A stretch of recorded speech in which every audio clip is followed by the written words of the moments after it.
बेणका को विकसित करने के लिए हमारा सुराता धाम हो, बासिया हो, हमारा छाणी मंगली धाम हो, उधर हमारे देवापुरी धाम हो, इन सारे धामों से मेट कोटवाल संत चंदा करके वहां पहुंचाते हैं। लेकिन जो ट्रस्ट बनाया है वहां, वो दो ट्रस्ट बने हुए हैं। एक है ये नीलकंठ भगवान प्रन्यास हरि मंदिर साबला, और दूसरा जो ट्रस्ट बनाया है बेणेश्वर शिवालय विकास प्राधिकरण, जो गवर्नमेंट के द्वारा प्राधिकरण बनाया गया है।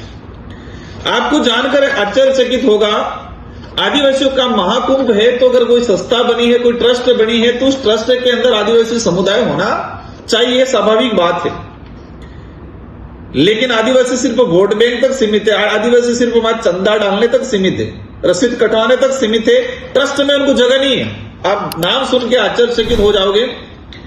बलवंत सिंह चौहान अध्यक्ष बने हुए हैं, सदस्य बने हुए स्थायी परमेश्वर नागर, सुरेश शर्मा, चंद्रकांत शुक्ला, गुमान सिंह चौहान, जयंतीलाल व्यास, मानसिंह राठौड़। ये जो सदस्य बने हुए हैं, इसमें एक भी आदिवासी नजर नहीं आता है, और आदिवासियों का महाकुंभ है।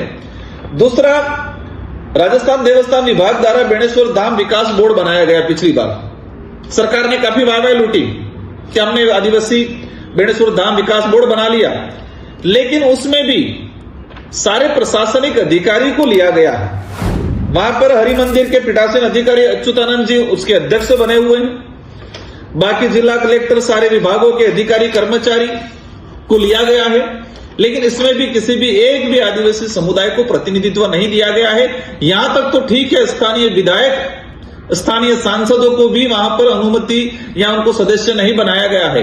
ये दुर्भाग्य है, ये सोतेला। अब मैं ये बात बोल रहा हूं, कई लोग कहेंगे कि सामाजिक सौहार्द बिगाड़ रहा है राजकुमार, कई लोग कहेंगे कि राजकुमार युवाओं को भड़का रहा है।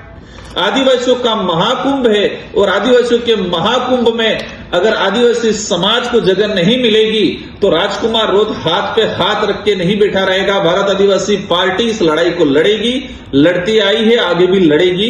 इस बार मैंने मेले का भ्रमण किया, मेले में गया, मैंने देखा एक एरिया आइडेंटिफाई कर रखा है हरि मंदिर के आसपास, 200 मीटर की रेंज का, 180 के आसपास दुकानें लगी हुई है। उस दुकानें लगाने की जो रेट थी, मैंने जब पूछा, 20 से लगा के 35,000 तक प्रत्येक दुकान से पैसा वसूला जा रहा था। उन दुकानदारों को कोई रसीद नहीं दी जा रही थी। हमने पूछा कि पैसा कौन ले रहा है? प्रशासन ले रहा है, पंचायत समिति ले रही है, कौन ले रहा है? कोई पता नहीं है। फिर पता चला कि ये ट्रस्ट के लोग हैं, वो ले रहे हैं। मैंने कहा ठीक है, ट्रस्ट के लोग ले रहे हैं तो ट्रस्ट की रसीद कहां है? रिकॉर्ड ली, कोई रसीदें नहीं है। हर बार बेणेश्वर मेले में, बेणेश्वर जो आदिवासियों का महाकुंभ जो के नाम से प्रख्यात है, उसको भ्रष्टाचार का हड्डा बना के 1.5 से 1.5 करोड़ के आसपास का, जो औसतन अगर हम 20,000 भी माने तो 1.5 करोड़ के आसपास भ्रष्टाचार किया जाता है। मेले के नाम पे अवैध वसूली की जाती है, और प्रशासन वह आंख मूंद के बैठा रहता है। बेणेश्वर मेले में बड़ा भ्रष्टाचार होता है, उस भ्रष्टाचार के खिलाफ प्रशासन की हिम्मत नहीं है कि वो आवाज उठाए। बाहर जो पंचायत दुकानें लगी रहती है, तो छोटे मोटे व्यापारी, जो आसपास का आदिवासी पिछड़ा समुदाय का व्यक्ति, दलित समुदाय का व्यक्ति वहां धंधा पानी करता है, वहां प्रशासन लट लेके, रसीद लेके पंचायत समिति को उनसे पैसा वसूलने का काम करते हैं। बेणेश्वर आदिवासियों का महाकुंभ मात्र कहने में रह गया है।